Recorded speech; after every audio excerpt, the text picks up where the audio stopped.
Hello friends, welcome to Creative Medicine. In this lecture, we will learn about. Hello friends, let us now learn about the next topic here about bipolar mood disorder. So what do you see in bipolar mood disorder? In this we have three different types of bipolar mood disorder exists. One, we have mania, then we can have hypomania, then we can have depression. Mania, if the symptoms are present for more than 7 days, we call it as mania. Hypomania, if the symptoms are present for more than 4 days, we call it as hypomania. We call it as depression. If the symptoms are present for more than 14 days, then we call it as depression. In mania and hypomania, there are mainly positive symptoms. In depression, there are mainly negative symptoms. Okay, so this is important thing in bipolar mood disorder. Then if you see in bipolar mood disorder, so if you see, you have mania and then you will have depression, then you will have mania, then you will have depression. This is called as bipolar disorder, that is having mania and depression, that is two extremes. So this is called as bipolar mood disorder. Then we also have something called as unipolar depression. So what is seen in unipolar depression? Always there will be depressive episode only.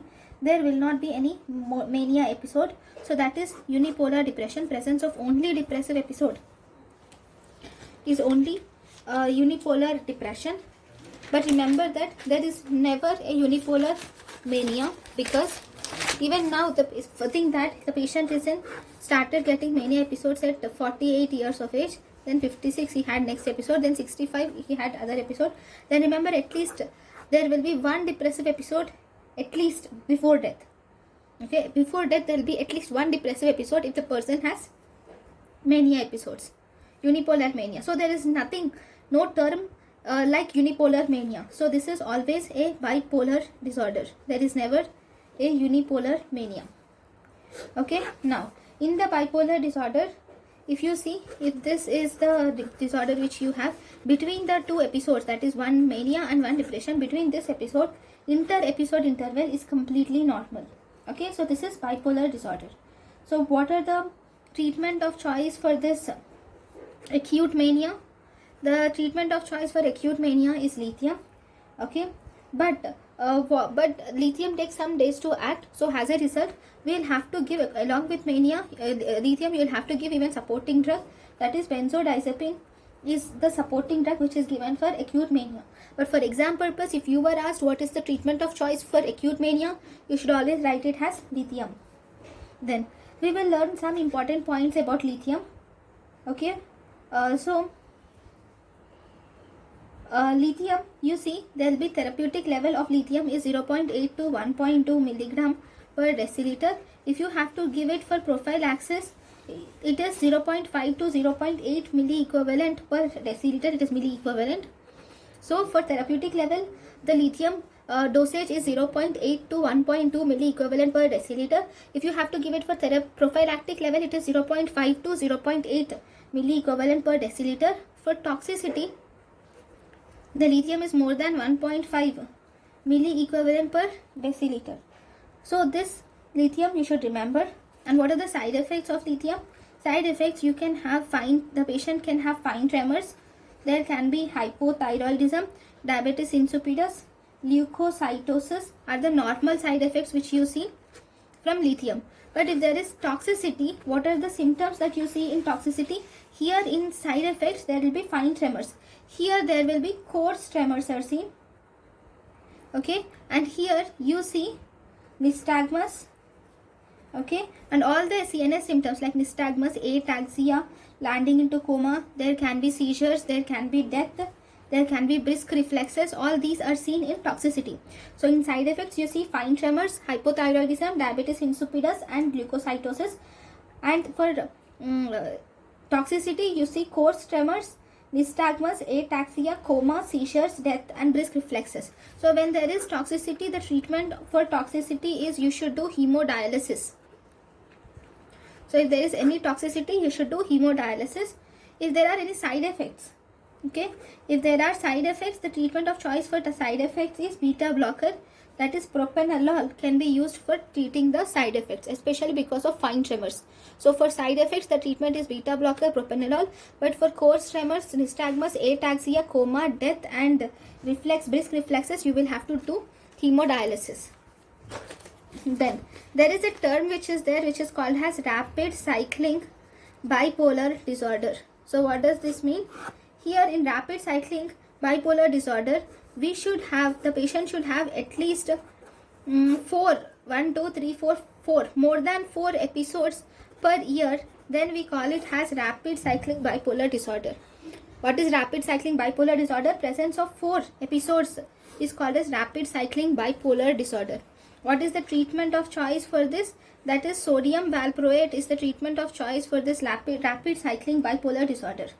Now, what are the clinical features of this mania? When do you say that there is mania? Mania, here you see elevated mood will be there in mania. There will be increased self-esteem or grandiosity. The patient does not sleep for longer time, decreased need for sleep. And there will be increased talkativeness, over-talkativeness, increased goal-directed activity. He has overactivity, hypersexuality, and there will be over-familiarity.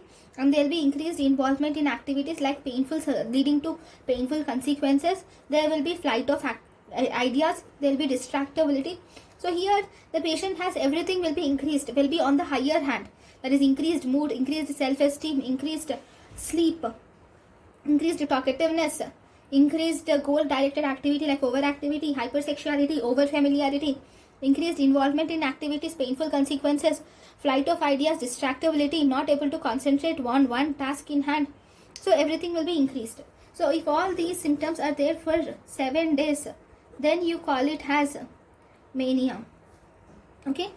Sometimes there can be delusions and hallucinations also associated with mania.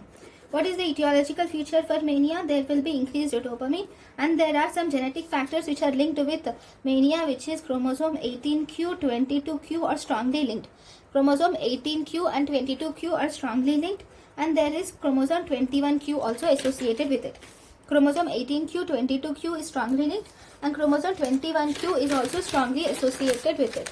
Now, what are the types of this bipolar disorder? So we have bipolar disorder type 1. In this you have mania depression.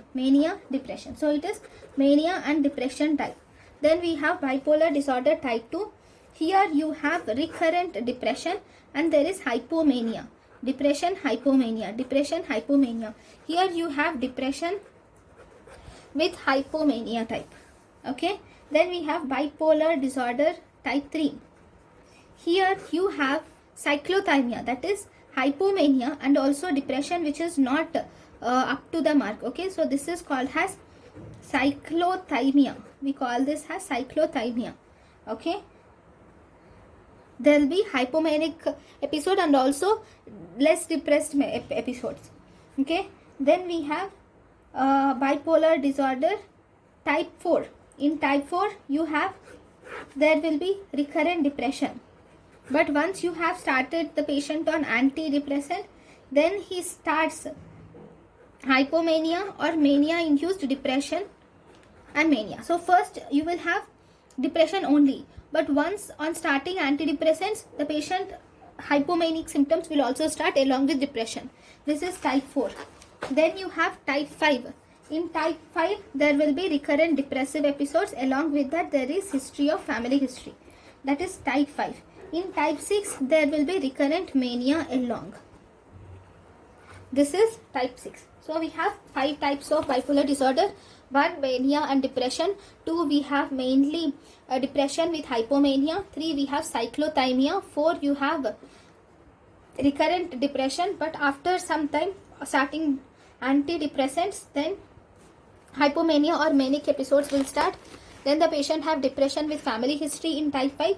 In type 6, you have complete mania episodes. Then you have lithium and sodium valproate can be given, right? So we will see the differences between them. So lithium is mainly used in euphoric state or elated mania, and sodium valproate can be used in irritable mania. Lithium, here it is given if there is family history is positive, you give lithium. If it is negative, you give valproate. If it is early in disease, lithium is well useful. If it is longer duration of disease, valproate is useful. In manic depressive illness, you can use lithium very well. But in depressive manic illness, mainly depression, if it is there, and if there are mixed episodes, then sodium valproate is used. But in your exam, if you are asked drug of choice of any mania, it is lithium. Okay. Then in pregnancy, you should not give lithium because there is a chance of having Epstein anomaly. Lithium, it causes Epstein anomaly in pregnancy. Okay, sodium valproate in pregnancy, it causes neural tube defects. Okay, so you should not give lithium and sodium valproate in pregnancy. So in pregnancy, if there is acute mania, then you give atypical antipsychotics are given. And if there is prophylaxis, if you should start, you can give lamotrigine. Okay, in pregnancy, if there is acute mania, you give atypical antipsychotics. If there are prophylaxis, then you have to give lamotrigine. Then if there is lactation is, you can give any drug can be given except lithium, because if you see, this lithium is secreted in the milk and excreted in kidneys of the infant. So the infant kidney cannot manage this lithium, and as a result you cannot give this lithium in during lactation. Okay, now once we have learned about the mania, now we will see the duration of treatment of both mania and duration of treatment. So this is, you will see what is the duration of treatment in mania and what is the duration of treatment in schizophrenia. In mania, if it is first episode, 1 year treatment is necessary. If it is second episode, 3 year treatment. If it is third episode, you will treat it for 5 years. If it is more than 3 episodes, then you will have to give lifelong treatment. In schizophrenia, if it is first episode, you will treat it for 2 years. If it is second episode, you will treat it for 5 years. If it is more than 2 episodes, then you will have to give lifelong treatment. So this treatment is very important. So for first, second and fifth 5 years, you can give treatment. So if it is first episode, you give the treatment for 1 year. If it is second episode, you give the treatment for 3 years. If it is third episode, you give the treatment for 5 years. If it is more than 3 episodes, you will have to treat it in lifelong. Then if it is schizophrenia, then if it is the first episode, you will treat it for 2 years. Second episode, you will treat it for 5 years. If there are more than 2 episodes, you will have to treat lifelong. Okay, now this is about the mania. Thank you guys for watching my lecture. In the next class, we will learn about depression. Thank you. Thank you, and thank you for watching.